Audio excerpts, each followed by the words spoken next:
Hi, this is Cynthia with Prophetic Flow, and I am here to talk about the Song of Solomon.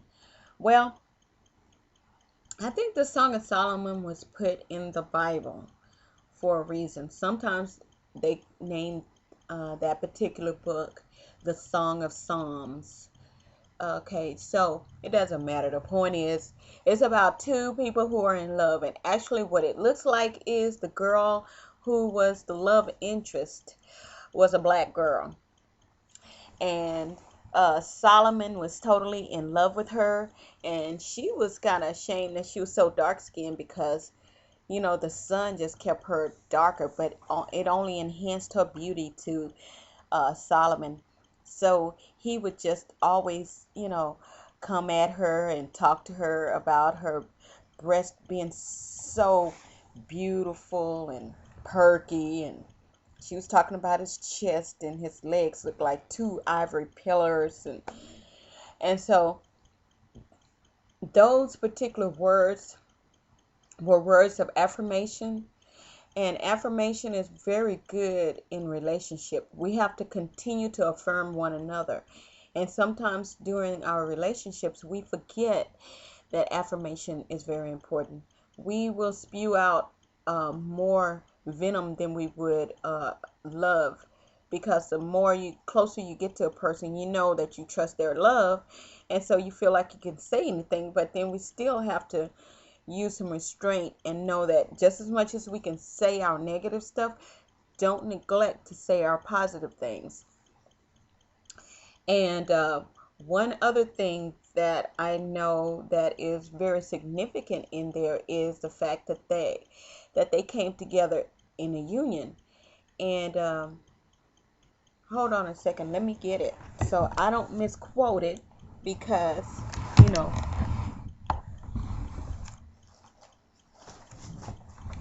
it's in the Bible, and I don't want to misquote the Bible, even though a lot of this stuff I've read years ago, and I mean, almost memorized it, because literally I wanted to understand about love and, excuse me, and women in the Bible, because I just really felt like women got the bad end of the stick in the Bible, and really the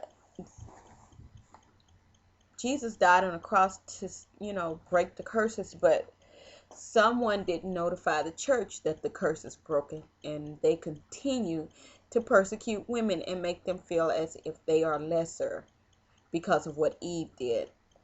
Okay, so here it is in Song of Solomon 4 and verse number 16. No, let's go up to 15. It says, "You are a garden fountain, a well of flowing water, streaming down the Lebanon. Awake, north wind, and come, south wind. Blow on my garden, that its fragrance may spread abroad. Let my lover come into his garden and taste of its choicest fruit." And then here's to respond from the lover, because the beloved, the woman, the black girl, was talking. And so Solomon is saying, "I have come into my garden, my sister, my bride. I have gathered my mirth and my spice. I have eaten the honeycomb and my honey. I have drunk my wine and my milk." So in this part, I'll just take this part and just say that it sounds very much like a lot of oral sex going on to me. And besides just oral sex, just sex. The sex of talking, the sex of coming together and really celebrating love. And so when she says, when it's said that she is a garden, and Let me see. She is a garden. Oh, the page turned. So anyway, she's a garden. She's a fountain that's flowing. You know, the fountain that flows in the garden is reminding me of the orange chakra. The orange chakra is located in the pelvic and hip area, and that is where the water symbol is, and that is the ebb and flow of passion and the yin and yang of love. Well, this is her garden, and this is where arousal and passion starts. And he's talking about arousal. She's talking about the arousing and the passion that she has within. And she said, come and blow on my garden. Oh, north wind and south wind, So we all know south is down under. So uh, blowing on that garden awakens her garden and make the fragrances come forth. And a lot of men or women, or we know that sex has a sensual arousal smell to it that is very, animalistic. The pheromones just really can send you into another zone. Well, back then they loved that odor and that aroma. They did not cover that up. They honored it.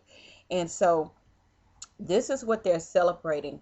And she said, come into my garden. The garden is her virginity or her vagina, either one. This is the place where he could taste of her choicest fruit. And hey, it's okay if you're in love, and this is what you do.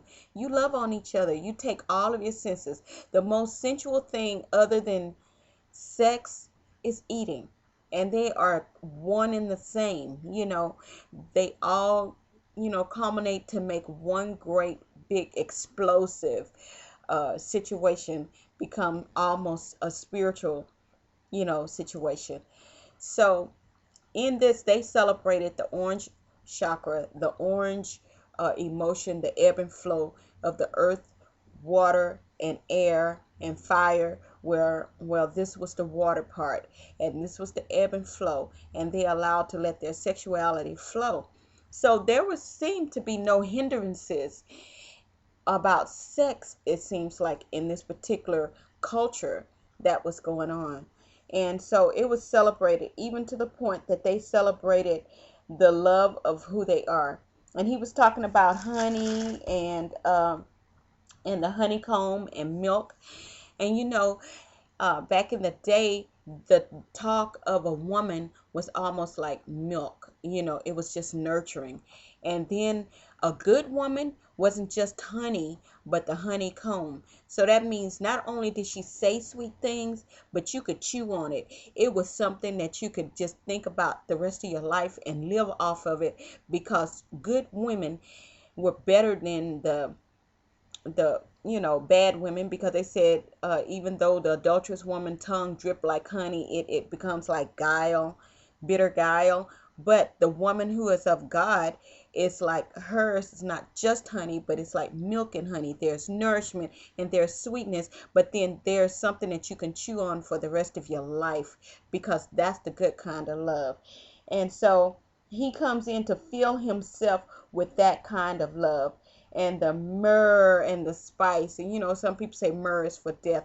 Well, hey, in this case, you want to just die in that type of love. You want to just give yourself over to the love and her breast, and just smother yourself into nourishment. And so of course she asked him to come into her garden, and he said, yes, I'm going to come into your garden. So that was the Song of Solomon, the 4th chapter, 15 and 16, and also the beginning of the 5th chapter, 1 and 2. So this is Cynthia with Prophetic Flow. Thank you for flowing with me.